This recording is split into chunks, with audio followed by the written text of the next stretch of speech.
অত্যাধুনিক দূরপাল্লার মিসাইল এখন বাংলাদেশে প্রতিরক্ষা ব্যবস্থায় নতুন মাইলফলক। বাংলাদেশের আকাশসীমা রক্ষা এবং প্রতিরক্ষা সক্ষমতা বৃদ্ধিতে যুক্ত হল তুরস্কের তৈরি অত্যাধুনিক দূরপাল্লার মিসাইল সিস্টেম।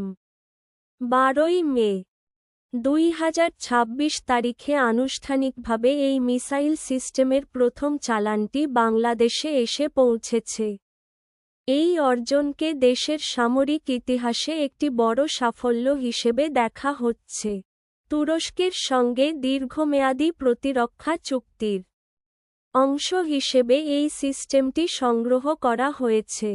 অত্যাধুনিক প্রযুক্তিতে তৈরি এই মিসাইলগুলো উচ্চ ক্ষমতার লক্ষ্যবস্তু নিখুঁতভাবে ধ্বংস করতে সক্ষম।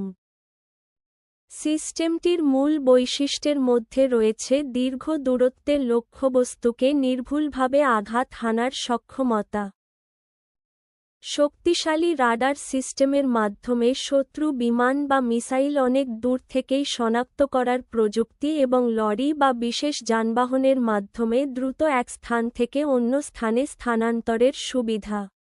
বাংলাদেশ ও তুরস্কের মধ্যে গত কয়েক বছর ধরে প্রতিরক্ষা সহযোগিতা উল্লেখযোগ্যভাবে বৃদ্ধি পেয়েছে, যার ফলে তুরস্ক বর্তমানে বাংলাদেশের অন্যতম প্রধান প্রতিরক্ষা অংশীদার হিসেবে বিবেচিত হচ্ছে।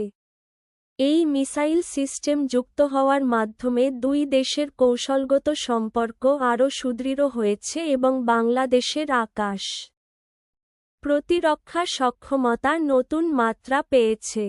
Push pin note: AI assisted content has been used